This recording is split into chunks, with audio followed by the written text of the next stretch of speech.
How's it going, everybody? My name is James Stone. Today I want to talk about the murder of Samuel Mingo Jack Johnson. He was born in 1820 in New Jersey. Now, this was a time when slavery was still legal in New Jersey, and Samuel was used as a slave by the Laird family. Now, you may have heard of the Laird family. They have the Applejack whiskey, and that is tea that was apparently made back in the 18th century, and it was given to George Washington. So there's a lot of history there, but they're still around. They're still family, and Samuel Johnson was a slave for that family. Now, Samuel Johnson was short and stocky. He was a very short and stocky guy, and he was used by the Laird family as a jockey at Monmouth Racetrack. And this is actually an ad for the horse that he rode, and it was called Mingo. And he rode this horse at Monmouth Racetrack, and he won a very famous race with this horse. And what happened was, for the rest of his life, he became known as Mingo Jack. Now, this is actually a picture of Monmouth Racetrack. Back in the day, it was in a different spot than it is now. It's over in, I guess, West Long Branch now, but back in the day, this is actually where it was. Partially in Fort Monmouth, which is now closed, and then the other half of it hung out where there's houses now. But what's interesting about this racetrack is a lot of the presidents were there. It was a big racetrack, and today you go over there, you go up the street, and you can't even tell that it was there. Okay, so now we're going to fast forward to 1886, and by this time Mingo Jack had been freed. He was no longer a slave. He was in his 60s, so he was getting older, and he lived in a house. It was about 4 or 5 miles south of Eatontown. He lived there with his wife, his daughter, and a number of her children.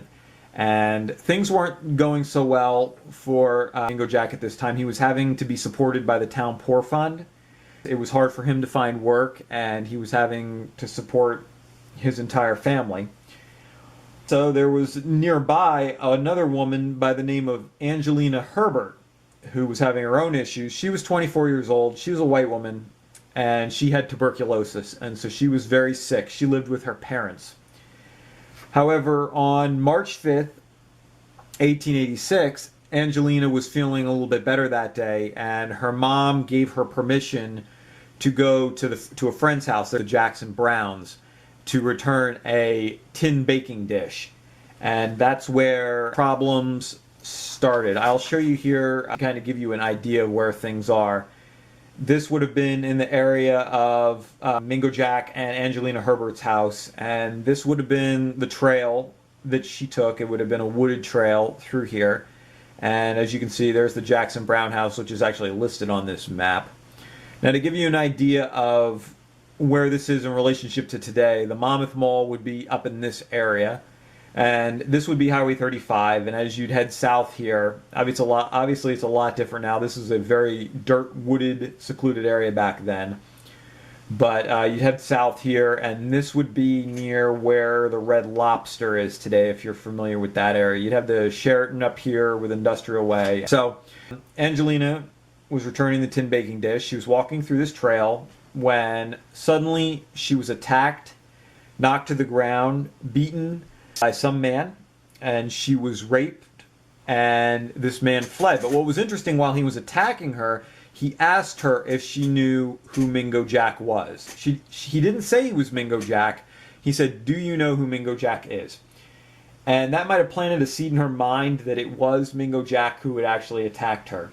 But after he fled, she actually didn't turn to go home. She actually went up and continued on to the Jackson Brown house. When she got there, she was in terrible shape. A family member from that house rode their horse back to the Herbert house on 35, and they got a doctor to go and tend to her, and she claimed that Mingo Jack had committed this attack. So the constable in Eatontown was summoned. He went to Mingo Jack's house and found him actually sitting there by the fire, which was odd that he just done this attack, and he was just sitting there very calmly, and they placed him under arrest. And from the very beginning, he claimed that he had absolutely nothing to do with it. That was his story. So they arrested him. They brought him up 35. They brought him through Eatontown, and they placed him in this lockup. It's this small building here, which is on, if you look behind here, that's Wampum Brook. That's still there. This would be near the entrance of Fort Monmouth. They placed him in the lockup, and basically a crowd gathered around this lockup. It's now the evening, and they basically threatened to lynch Mingo Jack. And he was inside, and he basically said, you know, kill me and be damned. He was not going to show any fear. He was not going to let this crowd get to him. So the constable did come back to the lockup. He dispersed the crowd for a little while. They left. They went home, or supposedly they went home.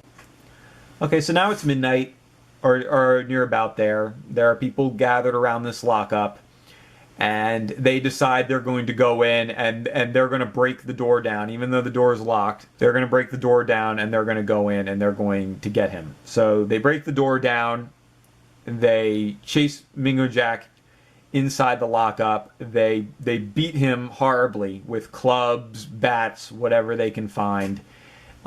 They break his nose. It's a horrific attack, and when they're done, they hang him from the top of the lockup, thereby killing him. The next day, there's a couple boys down there fishing at Wampum Brook, and they discover his lifeless body hanging from the lockup.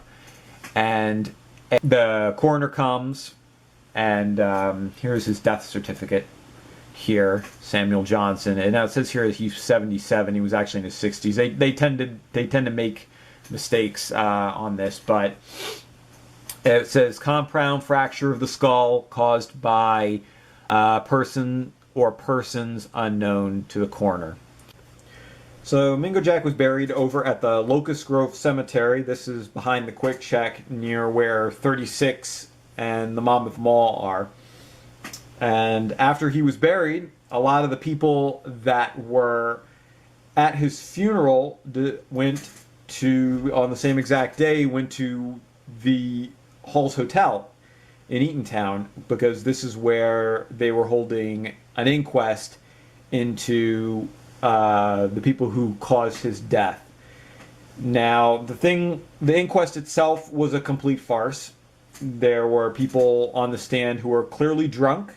There was, of course, alcohol for sale at this hotel, and when the owner of this building, Hall, submitted his bill to Eatontown for payment for the use of the hotel as a courtroom, they actually reduced the amount of money they gave him and used the excuse that he had made so much money off the sale of alcohol at the inquest that they felt that they didn't owe him as much as he said they did.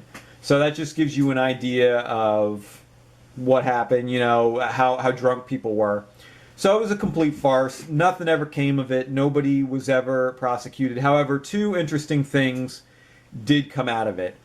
One was that there was a pretty good idea of who had did it, because there was a guy named Frank Dangler who had a big gash on his head the day after the lynching, and he couldn't get his story straight about how he got it. First he said, oh, I got it falling outside somewhere, and then he said he got it at a fight somewhere, so he couldn't keep his story straight. So there were a few people who, it was, you know, just by reading the transcripts of the trial, it was pretty obvious there were a couple people who really stood out as potential potential attackers. Another interesting thing, they took Angelina Herbert's testimony separately and asked her to describe what her attacker was wearing. And she described, you know, bright colored clothing, you know, she had all this stuff that she said. And then they brought in the clothes that Mingo Jack was wearing the day that this attack occurred. And they were completely off with what she had said. And it raised a big flag for everybody in there that maybe he wasn't guilty. But there was also the sense that, well, he's already dead, so it doesn't matter. Doesn't matter if he was innocent, he's already gone. And they covered it up. They the rumors went around that, well, maybe he wasn't guilty, but they more or less covered it up. Now, another interesting thing is that there were two newspapers, well, there were three newspapers in Monmouth County at the time, but there were two big ones. It was the Red Bank Register and the Monmouth Democrat. And these two papers were at war with each other over this story. And they had two polar opposite views. One paper would say that Mingo Jack was guilty of the attack, and they would list all the different evidence that they had for why they thought that he was guilty. And then the Monmouth Democrat said, oh, he's innocent. And they would list all the reasons why. And these papers, they would war with each other. They would actually call each other out on this story, saying how this one's reporting is terrible, that one's reporting is terrible. So I'm not really sure what was causing that. It would be interesting to find out why one paper took one position and one paper took another position. Now, the Asbury Park Press had just started around that time, and their position was very interesting because they stayed out of it. I guess they were a new paper. They didn't want to rock the boat. They would print very little tiny stories about it, and they wouldn't give much detail, and they just more or less stayed out of it. Now, as time went on, this was a story that kind of got forgotten. It kind of got swept under the rug. It was big for a while. But two men, about 20 years later, both had deathbed confessions that they were the ones who had committed the attack and that it was not Mingo Jack. Now, the Red Bank Register tried to discredit him, and one of the men seemed to be discredited because he was getting ready to go through death row, and I guess he was under the impression that if he had confessed to the crime that he wouldn't be killed, but it was never the case. So maybe that one isn't true. But then there was another guy who was on his deathbed, and he said, he was the one who did it, and nobody looked to follow up with it. I think the story got brought up again. This was around like the 1890s, and by this time, Angelina Herbert was very sick. She soon died of her tuberculosis, and after that, everything pretty much went quiet until it had been researched again. There was some research done in the 1980s and 1990s, a little bit on this, but it wasn't really brought out. So I'm going to leave you with this. This is the 1889 Sanborn map. And I find this to be pretty fascinating because how often do you see a professional map that labels where somebody was killed? I don't think that happens too often. So I just find it interesting that they labeled a spot where somebody was killed. I didn't quite understand why they did that, but I think it goes to show that this was such a big case back then in Monmouth County, in all of Monmouth County, not just Eatontown. And it was in all the papers, and it's something that's been forgotten. And as I go up Highway 35 or I go past the spot, I think that it's something that we can't forget about. It was part of our history. It was not a good time, but it's something that needed to be brought out again. Thank you.